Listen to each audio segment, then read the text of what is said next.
Hey, welcome to Darkmatch. I'm TFS, and I got a big bottle of scotch here. I'm Revolverman, and that should be taken as an element to what this show is going to be like. It's necessary. This is Sinfonian, and I've decided that this is really just me looking for light in a black hole. I'm Backlash, and I want you to know that right now I'm not wearing pants. And it's time... That's not to take the mark of how good this show is. Scotch is 18 years old, and so is Backlash. We're good.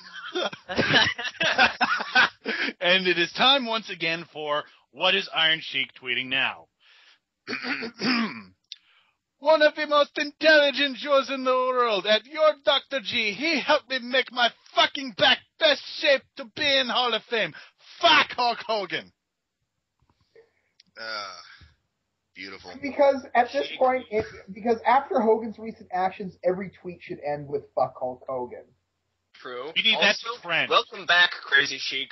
Welcome back. Best Jews in the world. We need by the end of the week for fuck Hulk Hogan to be trending. You know he's from Persia or Arabia if he refers to people as a Jew.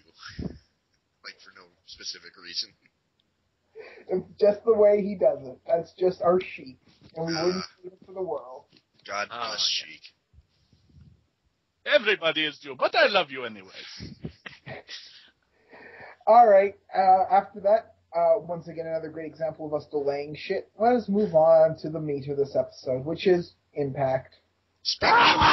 Speaking of which, my scotch is Glenlivet, 18 years old, single malt Scotch whiskey. I'm putting this off as long as possible. Established 1824. I'm just reading the label now.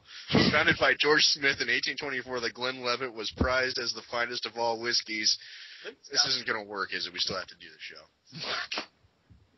I was buying it. I don't even drink, and I was enjoying that far more than Impact. I was about to read the government warning on the back. Shit. On the plus side, though, this wasn't as bad as many Impacts. So the thing is, though, these Impacts haven't been as bad since Victory Road set the bar to. Well, shit, I don't know. No, they've been as bad. They just haven't been as bad as is on record. I think we're just becoming numb to the pain at this point. Like, I think that's exactly it. You've been saying it's not that bad. What if it is, and we're just fooling ourselves? Yeah, according to the British Bulldogs' wives, after a while you just stop feeling it. Oh. Hey-oh! Oh. God damn. Yes, we'd like to note that before the show, our co-host Keefus is in fact drunk. Not totally drunk. I could drive. I could go get chips. You'll just end up next to Kurt Angle, so let's not. I'm already in my pajamas anyway, so it's a non-issue. Oh, thanks. The viewers, or should I say listeners, really needed to hear that. Don't drink and drive. It's dangerous. Very. No one drives on my roads. You start the show as we always start the show, recapping everything that happened last week. And in this case, it's Rob Van Dam's sneak attack on Ken Anderson pretending to be Sting. Wait. I gotta stop you. We're not calling him Rob Van Dam anymore. It's Rob Dan Vam. Oh, that's right. You please explain why. Whole show fucking. His brand new t-shirt, if you've seen it, when it first went out, had a very interesting typo on it. 3 letters in his name. TNA could not get that right. Derp. Oh. Derp indeed. That was... No, I guess that was worse than the Shoop shirt that I thought they said they were putting up for Dixie that said "Thank you, Dixie" on it, because at least that was Shooped, and that was a completely real fuck up. What was that one? It was someone took one of the TNA shirts, put Dixie's head, superimposed it on it, and then wrote on the back "Thank you, Dixie," and was showing it around like it was going to be the newest piece of TNA merchandise. That was when they were really high. Please tell me it was the derp face. It was the derp What face. other face Is there a non-derp face for Dixie Carter? I mean the classic derp face, not one of the... But yes, that was back when it seemed like every wrestler was going to thank Dixie for... It was like beginning of EV 2.0. Oh, yeah, when Tommy Thank Dreamer... you for the 7th rehash of something that rightfully died 10 years ago. I mean, God, it was good at the time, but let it go. Move on. as Good I work said, there. we Good. start off the show with the recap and the name of the show, which is Hogan's Law. Immortal comes down to the ring, and they're upset that Anderson just turned on them last week and laid him out in the ring. And I just have a little bit of advice. If you don't want to be turned on, once you take power, fire Vince Russo. Because immediately that'll cut down people turning on you. Dude, if you make it to having power before getting turned on when Vince Russo's writing, consider yourself lucky. But not Anderson. He seems like such an honest individual. I mean, he calls himself an asshole 7 times. The first time you meet him. So Hogan is shocked that the asshole acted like an asshole. What a shocker. Sex. And Anderson comes out and he gets in the ring with Immortal. And I noticed this, that Taz actually mentions how bad it is and how bad an idea it is for him to go ahead and get in the ring with these guys when there's like all 10 of them there. Why did he do that? He could have just stood at the ramp. It is because he's a babyface in the company, I think. And because of that, he is a fucking moron. I've seen babyface stand at a distance. No, he's supposed to be the badass Stone Cold guy, so he's got to be up in the face. Except the difference is that Stone Cold actually would have beaten the shit out of all 10 guys by himself. Of course, looking at Immortal's talent and what we're going to see later on in the show, he probably could have beaten all of them up right there. Oh yes. More or less. I think we're expecting too much, though, because just a couple weeks ago, this is the same guy that got manhandled by a guy in a back brace. Yeah, but anyways, he jumps in the ring and he's like, oh yeah, I got this. I know everyone in back hates me. Nobody's going to back me up if they start shit, but I got this. Nobody likes me. Everybody hates me. I'm going to eat some assholes. Okay. Nothing? No. Let's just get on with this. I thought it was a funny twist. Do we even really have to go into really that much depth? They bicker and they whine and they scream asshole at each other and just on and on and on and on and on and on and on and oh my God. I'm not an asshole, you're an asshole. No, you're an asshole. No, you are definitely an asshole. Right. Again, it seems like searching for light in a black hole, but a little bright point. This is the least amount of talking on the front end of Impact in a very long time. It's 15 minutes till the end of the first segment, and then it goes into a match. So... No, there was more talking after. There was 2 segments of talking. I know, but I timed it, and it was only 15 minutes up front. Okay, total of all the talking, both segments. Yeah. Okay. So... Why is there a goldfish with nipple shirt on? But they just keep going back and forth, and eventually Anderson gets the shit kicked out of him because he was dumb enough to get in the ring with 10 guys, no less than 2, who have attempted to commit murder on the show. I don't get it either. Anderson. Once again, the faces look stupid. Thank you, Vince Russo Enterprises Booking, LLC. Fucking assholes. So, after that, what do we have? It's time for Velvet Sky screaming at Winter. Oh my God, my titties are so huge! No, my titties are huger! No, my titties are hugest! Yeah, that all this fucking segment was, because the camera kept on panning down to their fucking boobs. Yeah, when the door frame wasn't in the way. Yeah, there's 3 sets of boobs here. Velvet's, Winter's, and the door frame's boobs. So. Well, I'm fully expecting the door frame to debut as the newest TNA superstar. The way they keep making promos for him. God. I wonder how soon they'll put the belt on him, though. That self-righteous bastard is in every promo. I swear to God, he's got creative control. He's just put himself in every fucking segment in the back there. See, this is what happens when you let your talent run the asylum, as it were. You get shit like the door frame. Wow, we're already fading, aren't we? Yeah. Yes. Well, in part, I really don't want to talk about this next match because it's a clusterfuck of epic proportions. Well, honestly, we can't. In my defense, No idea what was going on at any point. I think we need to go back though because we missed another Immortal segment.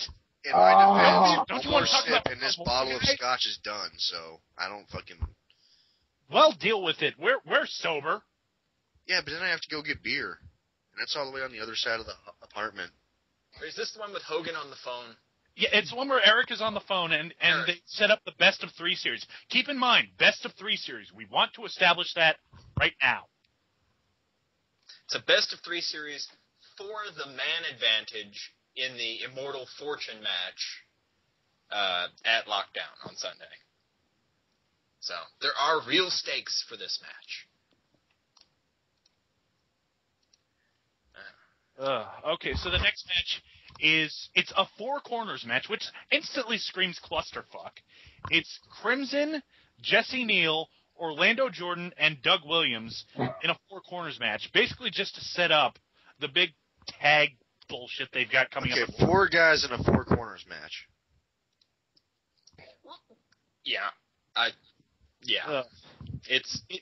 wasn't even sure what it was because there wasn't any tagging there. It's like musical chairs, except everyone wins. It's like special ed musical chairs. Good job, class. Everyone's a winner. Yay! We apologize for our co-anchor. Don't apologize for me. Apologize for having been a TNA part of this. for airing this bullshit. Fucking Orlando Jordan running around in a fucking purple leotard. I just wanted to mention that we have some company in our confusion because Taz was expressing that he had no idea what was going on. When your caller commentators have no idea what the hell's going on with the show, you fucked up. Okay? And now I got to talk about this next part right here because this just made me lose it what they did because Abyss, he comes out to attack Crimson. The first thing I thought of is, what the fuck is Abyss doing here? What does he have to do with anything? And then it hit me. Oh my God, Crimson's the one who put him out of action for a month by jamming him in the spine with a board with nails in it. When TNA tries to make sense, they make no sense! Ah! Technical difficulties, please stand by.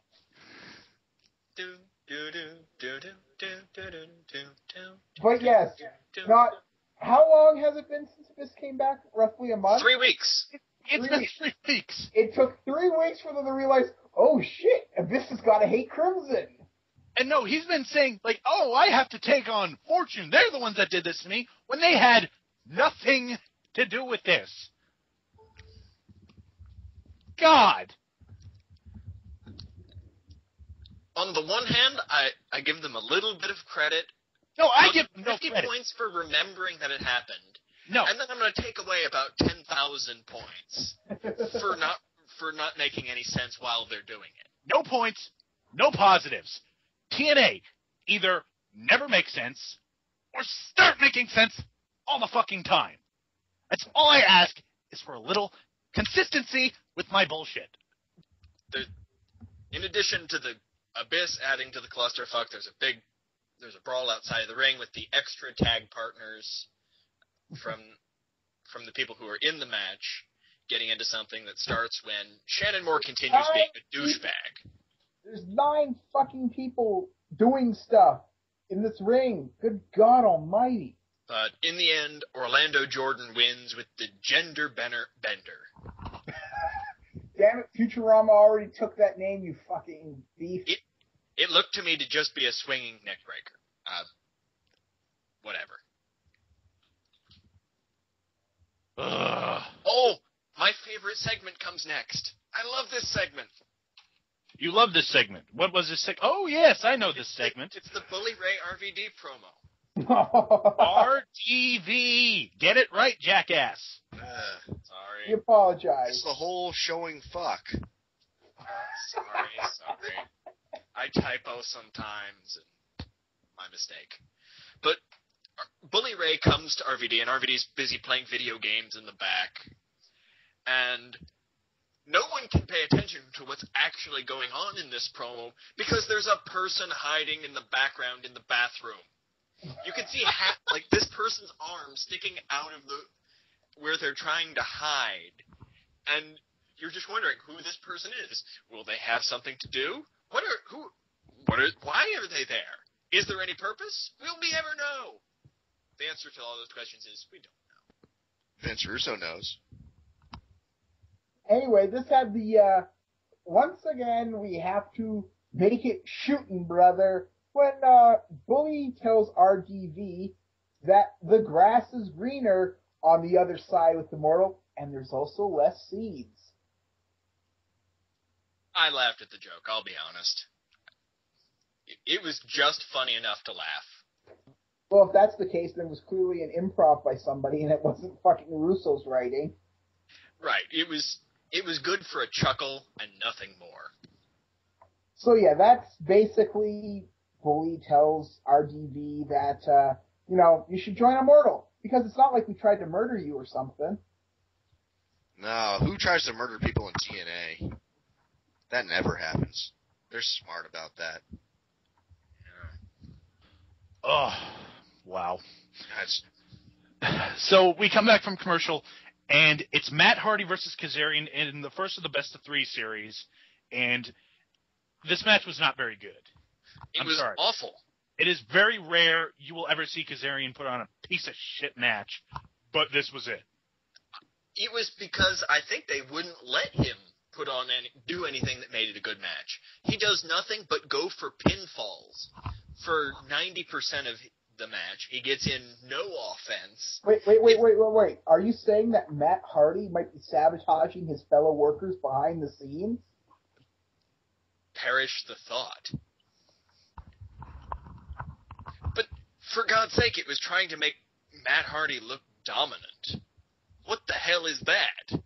And it just didn't work because he was working sloppy as shit. I don't understand why they did this. Or worse yet, I understand why they did it, and it still makes no sense. I don't even have anything to say about this because it's just... There's nothing to say. What the fuck? I just wanted to mention that... Fuckers. Fucking. Makes about as much sense as that. Yeah, well. Anyways, Matt Hardy wins... With the ice pick. Yeah. That's a new one. No, not the ice pick. Because he's cold-blooded. Get it? It's a pun. So next is... Oh, Madison Rayne and Tara. No. Hold on a second. Oh, no. Hold on a second. I want to say something about that shit. Fucking ice pick. Fuck you, Matt Hardy. At least when Jericho came out with the code breaker, it was a play on the phrase that was commonly heard in his return called breaking the code. Walls of Jericho, fucking the pedigree for the Greenwich Blue Blood. Where the fuck does ice pick come into fucking cold-blooded? It's not even related to being cold-blooded. Cold-blooded animals are in fucking desert and tropical climates, you jackass. Ice picks are in the fucking tundra. Yeah, it's funny that Matt Hardy has no idea what the most basic biology is. That's not even biology. It's just fucking common sense. It doesn't work. It does not work. Okay, defroster would have worked. Our buddy Ali, one of our producers, just said the defroster. That would have worked. The fucking heat lamp? I don't know. Shit. He could have called it the fucking coma, because cold-blooded things fall into a coma. No, how about this? Since he has such a fucking gripe with CM Punk, how about the boa constrictor grip? Fuck him.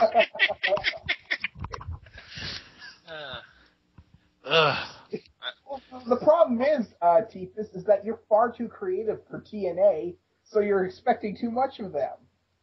How about the deep freeze? At least then you're not using a tool commonly used to break the ice. It's best to not try and explain some of this, really. I'm not trying to explain. I'm just pointing out how fucking stupid it is. Matt Hardy, you will never recover from the sheer idiocy you have fallen into.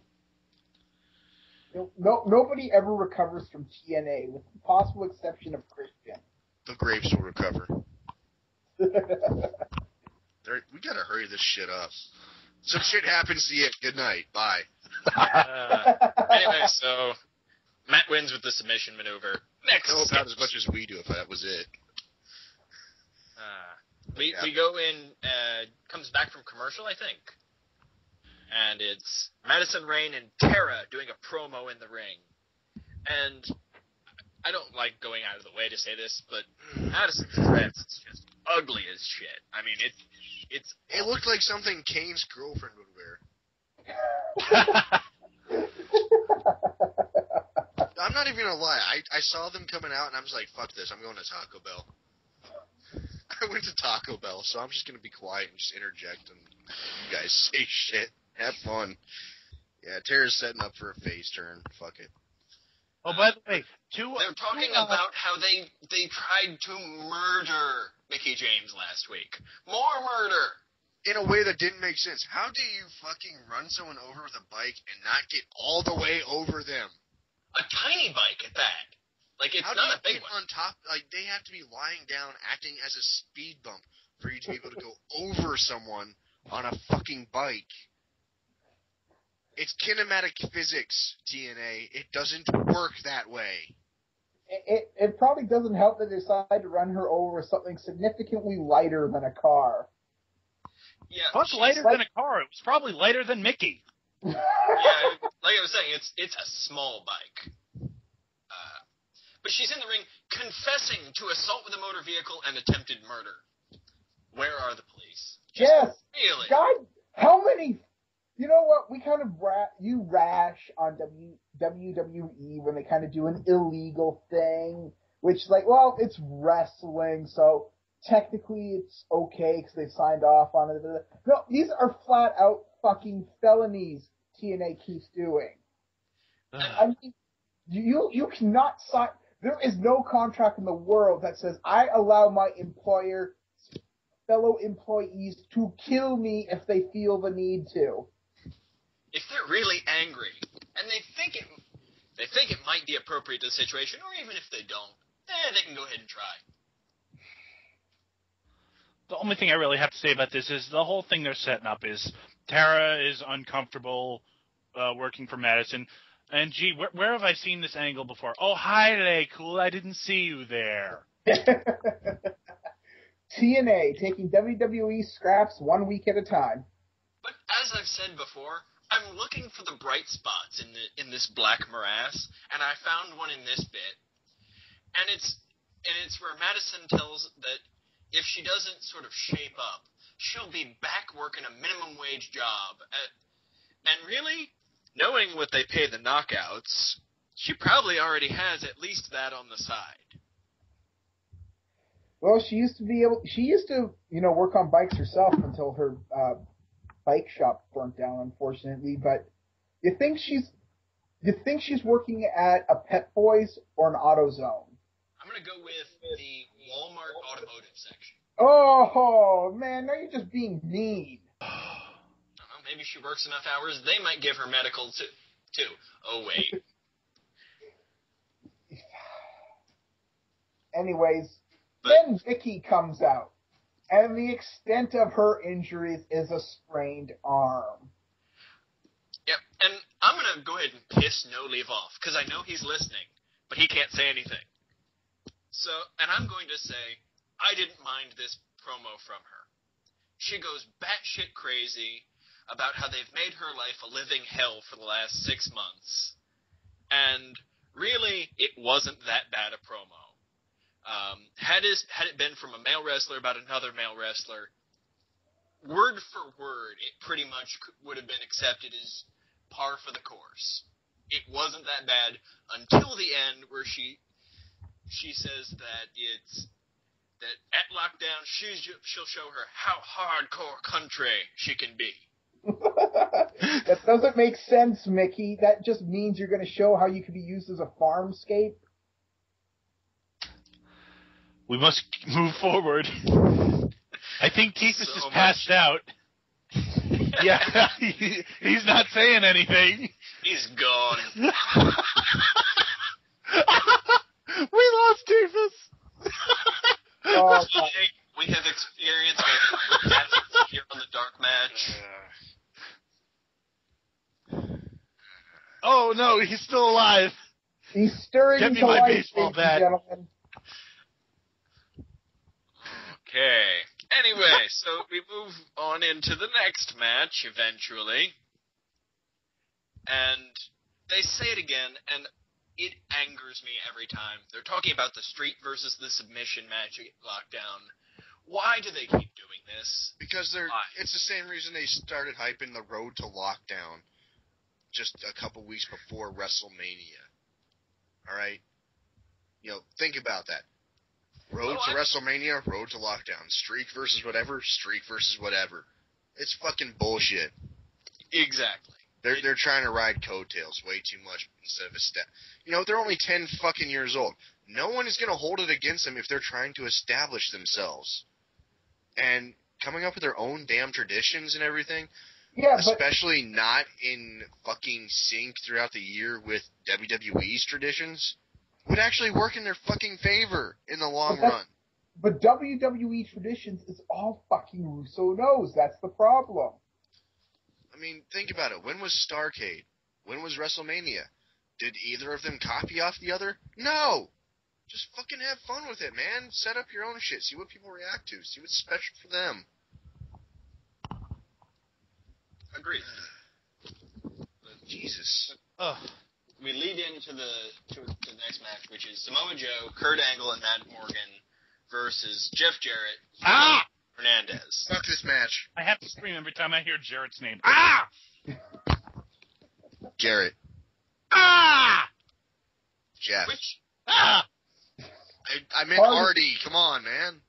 Which we're spared from immediate pain with this match because it goes immediately to commercial. Anyway. But we come back from commercial, and it's Matt Morgan, and I swear to God here, he is tuning up the band before trying the carbon footprint. I don't even remember what happens in this match. I do. We get Angle chases Jarrett. Yeah, there you go. And so it's just the 4-on-4, and like Morgan takes himself out doing something, and all of a sudden Hernandez, his little Latin American group, help him get the advantage over the other guy. I can't even remember who's in this fucking match. Fucking stupid. I do remember one thing. Thinking Anarchia? Hope wound up getting the pin, and then they just attacked Joe and Morgan. But I really did want to see something they set up for, though. Is they were trying to tease Hernandez doing the border toss on Joe, and that I would have wanted to see. Yeah, Hernandez knew that he was going to blow his back, and Joe knew he would go right on his neck if they tried that. Well, don't bother tuning into Lockdown this Sunday, because you know they won't do anything special on a pay-per-view. But yeah, the one thing I really remember, I'm calling it right now. Jackson James, shittiest referee ever. Ever. This guy has never called a DQ once in his entire career. He has been attacked every single match. There have been run-ins every single match he's had. This was a tag match, supposedly. No, and there was no tag. Sir, are you implying that there is consistency in TNA? Because I will have none of this. I'll say there's nepotism in TNA, because we all know how Jackson James got his job. You know what? I'll accept that. I'll accept that. Moving on. Yes, please get me the hell away from this match. I got to be treated to another legitimately funny moment next. Because it goes back to Angle chasing Jarrett. And Karen Jarrett. But anyway, they're running to a car, and Karen has remembered suddenly that she has forgotten her purse, and starts to turn back, and Jeff decides that he'll just drive off without her. Leaving her behind. That Universal Studios sketch they were doing earlier where it showed that Jeff was the only non-asshole among that fucking family. Yep. And guess what, everybody? Jarrett, Ah! is going over. He's going to go over so hard over Kurt Angle at Lockdown because Jeff Jarrett doesn't lose in TNA. Well, duh, because he's a face. Wait. And this might be a good time to go ahead and spell this out. You know how they kept saying that they're in an ultra male rules match for What does Lockdown? that Does mean? anybody want to venture a guess at what that is? Because I found out. They have to fight nude. Loser gets the letters NWO pissed on his back. Nothing so interesting. They don't actually explain this until they're talking over the James Storm Abyss match later.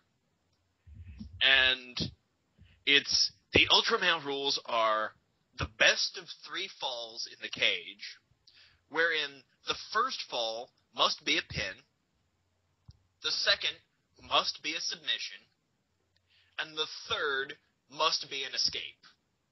So it's a 3 stages of hell match. They're ripping off Stone Cold versus Triple H Backlash. How much you want to bet there's going to be a pin attempt after the first fall and someone's going to look incredulous and argue with the ref? Wait, it's not one of the knockouts, so that might not happen. Okay. Next segment is Bischoff and Hogan come down, and this time Hogan is wearing this enormous white back brace around his waist, or as I like to call it as a D&D fan, the belt of Andre the Giant Strength. The corset. The red yellow corset, brother. But they call out RVD this time, but it's only them in the ring. The RDV. Anyway, so they're calling out RDV. Better? Yes, better. Okay. And they're continuing to try and seduce him into Immortal. But before he has any chance to respond, they keep talking about how Hogan really wants him to be part of this team, entirely forgetting that, about 8 months ago, he had Abyss try to kill him. Murder is one of the only lingering things that goes through this company. Hey, brother, remember how I brought you into this company to make an impact, and then I completely turned on you and buried you, brother? I want you to be a part of something great, brother. Not forget screwed him out of the title. And nearly killed him, except he was back in a month. You know, it's incredible. They must be doing some Weapon X shit in TNA's basement or something with these recovery rates we're seeing on these wrestlers. You know what? No, I want to go off on this for a minute. They damn near killed Abyss. He was off TV for over a month, and I'm assuming TNA has that 30-day rule for their titles that every other company has. And Right. they didn't strip Abyss in 30 days. After over a month, they finally stripped him of the title and had 3 Immortal guys compete for it, 2 of which were in a tag team together, and one of the tag team guys won it. And then the next week, Abyss comes back. I have a proposition then. I have a theory. Perhaps the TNA belts are all made of kryptonite, and they keep their champions from regenerating when they're killed. That's got to be it. Because once these champions have lost the title, they immediately get better. So anyway, before RVD ever gets to respond, Sting comes out. Oh, the Lord. And really, from this point on, he needs to be known as Liberace Sting. Because Stingerace. the sequined jacket with that much fringe is just ridiculous. In that red shirt, he looks like a bad mix of Sgt. Pepper, a Rolling Stones fan, and a Kiss fan. Pretty much. But he tells RDV that he needs to make his own decision and not join Hogan. In other words, listen to me and make your own decision. Yep. And then RDV just kind of leaves. Like, he just kind of leaves. Leaving Sting, Hogan, and Bischoff in the ring. And then what happens next? Bischoff starts to taunt Sting. Like saying all the stuff in his career. It doesn't mean anything. Hey, Eric, You're the only one in that ring that can take a bump. Guess what's going to happen? Wait, no. Even worse than that, they admittedly actually slyly did it, but they still did it. They referenced Starrcade 97. I missed that completely. No, Like, Hogan's been manipulating you this your whole career. Yeah, they're fucking talking about Starrcade 97. Oh, it was all a work, brother. But this time we're shooting. All that other shit before, that was fake shit. Now it's shooting, brother. TNA, the shooting company. Oh. Right. And then, but there's sort of an ongoing mini-game throughout this episode of Impact, and that was, how does Hogan avoid moving? And, like, at the first beatdown with Anderson, they have everybody moving around with him, and he just kind of lurches forward a couple times to make it look like he's participating in this beatdown of Anderson. Here, they make it look like Sting is going to hit Hogan, and then he hits Bischoff instead, and then we'll see later again that they pull the same sort of thing. So, like, does it make so much sense for Bischoff to talk about how much he's never beaten Hogan, and then he attacks Bischoff instead of Hogan to prove Bischoff wrong? It's like he has some magic field around him that keeps diverting hits to other people.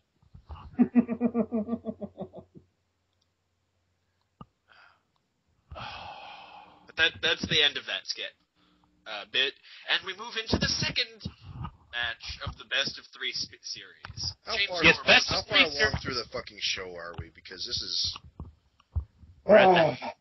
We're not very far, guys. We're about halfway. God damn. Maybe. Can we not have a 2-hour show to recap a 2-hour show? Because I'm trying to move. TNA, do better. I'm tired of talking. We're tired of going on tangents to avoid the pain. In short, this was not really a bad match. James Storm and Abyss put on a fairly entertaining match for most of it, but it ends with Abyss landing the black hole slam and completely making the best of three series that they're in absolutely irrelevant. Because, Abyss isn't pissed off about losing his title without ever being beaten for it. That makes sense. Fucking tool. God damn it. And they're the #1 wrestling company in America. Because WWE is a action soap opera. Oh, dear God. There are not enough drugs in the world to make me forget about this fucking show. Once you've seen it, you can't unsee it. There's not enough alcohol in my kitchen. Oh, God. My recommendation is to start making your own then. Get a still. Because when it comes to TNA, you need pure supplies. Oh, there's some mushrooms in there that have some fungus on them. I mean, fungus on fungus. It's got to be going in the right direction. Let me drink that. You. All right. Next match. Fuck we go. No, it's not really a match per se. It's a match. It's Velvet calling out Angelina, who's just still a zombie. God, can we just speed through this one? Because this is so fucking dumb. Angelina proves she can't fucking act, and that's the segment. They fucking shove each other around for a minute, and then Angelina hits that fucking I fall down thing. But it's not really the I fall down. It's a fucking inverted. It's the fucking. It's a scorpion death drop. But Velvet grabs her fucking stomach. It's called the I can't sell. Yeah. But I should say that fucking eye makeup on, so you know there's something wrong with her head. I think this means 2 weeks in a row, though. There are no loose pigeons. The pigeons are not loose. On the plus side, get a nice upskirt shot on the only decent-looking knockout in TNA. But She quickly closes her legs, so yeah, there goes that. Right. And we start with a new clusterfuck. It's pretty sad when the only saving grace of a segment is an upskirt shot. It's time for the gauntlet match, isn't it? The gauntlet match. Yes, because now Ken Anderson has to rip off John Cena and destroy Immortal by himself. One after No, another. he's got to rip off SmackDown versus Raw, and they're doing the fucking slobber knocker match. It's true, because pretty much he does no offense during any of these matches except his finisher. Because Lord knows that's all you need. Well, with the exception of when Gunner came out, because he beat Murphy and Royd Terry in... Wait, who's Murphy? It's the other guy. That's just Gunner's pal, man. That's yeah. Oh, Gunner's pal. Why didn't you say so? I forget sometimes that I'm the only person who ever remembers who he is. If you're confused about who Gunner is, he's the guy that walks around with the TV championship hanging from his mouth while he grows his hair out. Nom, nom, nom, nom, nom. But it's a leather, business title. It's a barbecue flavored rawhide chew that they gave him. So made especially by JR's Barbecue. So our TV title, folks, not defended, held by a dead person, and now being eaten. I'm trying to think of other ways they could possibly bury it without having to bring in Jim Duggan to find it in a trash can. Oh, wait. They've already done that! Oh. Yeah, I mean, when are we going to get the big sell-off for that? Like, fucking Eric Young challenges for the world title because, I've got the real world title. Makes as much sense as most of the other stuff TNA does. It kind of makes if not more. It kind of makes me wonder, though. Did they throw the Jeff Hardy belt in a different trash can so Eric Young couldn't find it, or did he think that was too ugly to cart around? I think he would have given it to Orlando Jordan. Don't you remember? It melted into a pile of drugs. Oh, that's right. No, I am defeated. Poof. Heroin. It was confiscated for evidence in the upcoming trial. There's residue on this belt. Apparently, though, that Tasty TV title has given Gunner strength, and he lasts more than twice as long as the others. Until, of course, Anderson still does his finisher from nowhere and gets a pin off it. Woohoo! Yay for the face heel tweener. What the fuck is he this week? He's just... No, I don't even want to say he's an asshole, because I think that's giving him... I'm not even going to call him an asshole anymore, because that's just feeding into his own fucking gimmick. We need to invent, he's worthless. You know what? Ken Anderson is now worthless. He's a useless piece of crap. He is what the asshole spits out because it is of no use to the asshole. Good way to put it. Then after he's got the third pin, Bully Ray comes out and I've got a chain around my neck. I'm tough. And he continues working the left knee that has been worked on by Gunner's friend and Royd Terry. But Anderson just gets really no offense in here either. But he doesn't get his finisher this time, so he's not actually going to win it. But although he does get in a single slap and sends him flying halfway across the ring. Sort of like when Shawn Michaels was selling for Hogan. Yeah, it was kind of like that. But let's see, what happened? Then Hogan, he drags Anderson up the ramp, trying to recreate the bit where he powerbombed AJ off the stage through a table. And he's just not fighting at all on the way up the ramp. Not a bit. He's just letting himself be dragged. And Hogan comes out and makes it look like he's going to be the one to powerbomb Anderson. Did anybody for a millisecond think this was actually going to happen that way?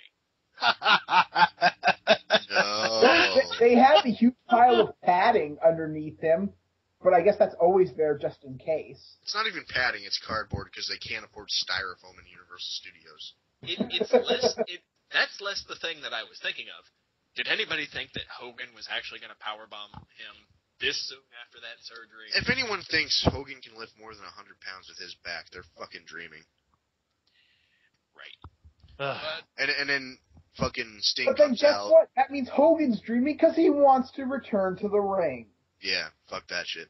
But yeah, Sting comes out and breaks it all up, and Hogan runs down the ramp and is like running away off the ramp backstage. He's like, dude, Sting, I'm sorry. I'm so sorry, Sting. It won't happen again, Sting. It's like, yeah, convincing selling, jackass. Yeah, Sting obliterates everybody but Hogan, the guy who's fucked him around the most.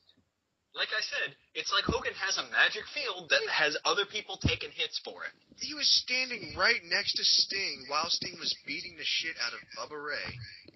And then Abyss. And then he runs in front of Sting, and we're getting an echo here.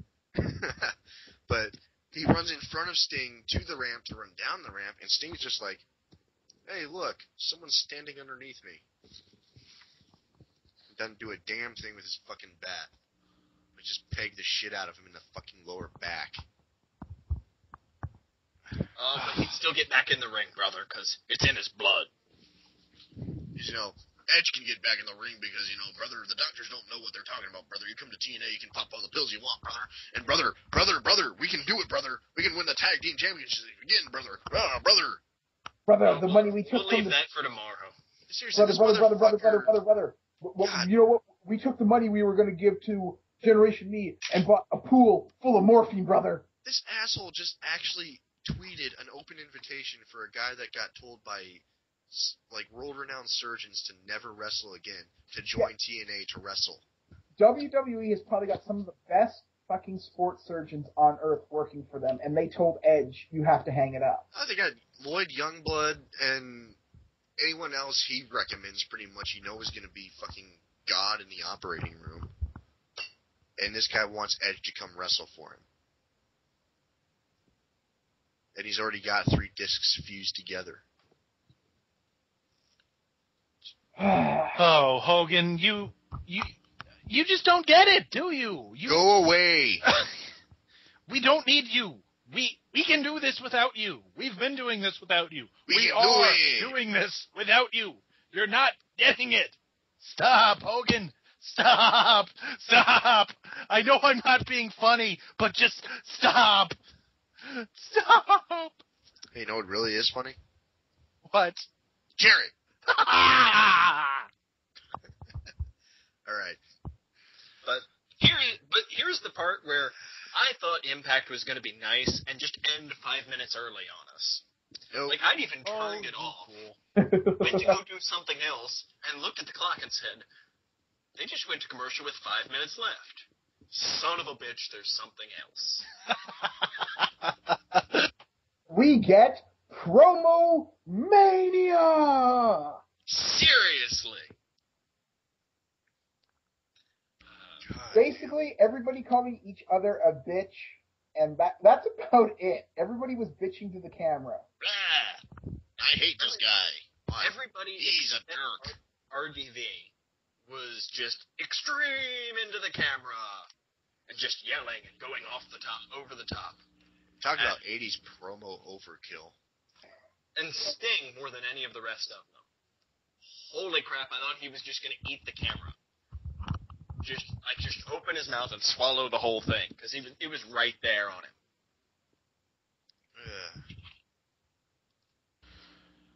And with that, we're done. We're actually done. Fuck this shit. So, there's not enough alcohol in my kitchen. I need to go out and get more. Well, don't worry, I won't be driving. I got a friend picking me up. Well, before you do that, let's finish up with a nice round of what got more screen time than Jay Lethal. Velvet Sky's panties got more screen time than Jay Lethal. SmackDown vs. Raw got more screen time than Jay Lethal. And because mine got taken, not so good, but Hogan avoiding getting hit by use of a magical force field got more screen time than Jay Lethal. Well, there you go. That's TNA for this week. God. And we apologize for how much we sucked tonight. I don't think we sucked at all. I think we did awesome. We just have shit to work with. All right, we blame TNA. It's Yeah. called Yeah, passing blame them. They had to put on all those wrestling matches. and make them suck. Anyway, once again, this has been Darkmatch. I'm TFS. This is Sinfonian. Backlash, that's your cue. I'm Backlash. And I'm the Revolverman. Good night and good luck. You need it, TNA. See ya. Yep.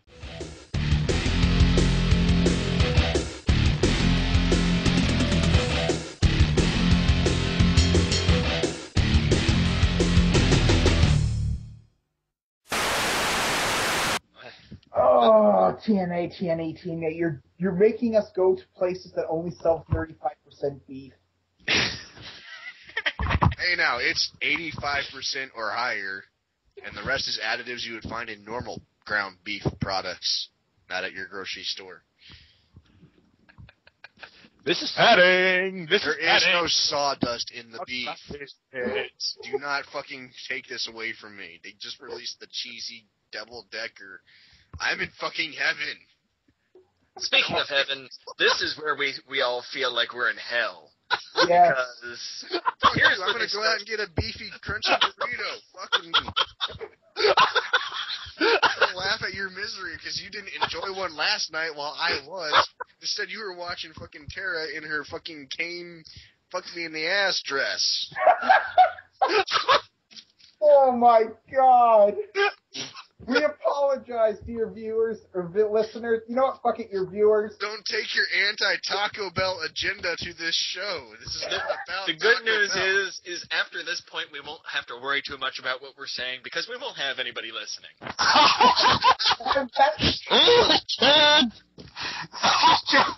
This is going to be the biggest train wreck of a show we have ever done. I would We rather don't- read. it's You already know what else? You know what else? While I was there, I picked up the Taco Bell Guide to Healthy Eating at Taco Bell brochure that they had.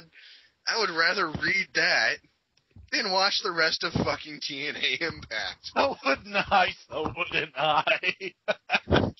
Help! Oh, we're employed by ourselves, so we have to do this for you. Damn it, we are hurting ourselves for your pleasure, people. Remember that, and we'll have a PayPal set up soon enough.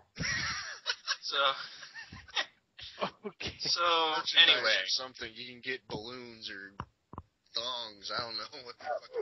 We'll send you the Darkmatch match. We'll give you stencils to spray paint our logo on your dog.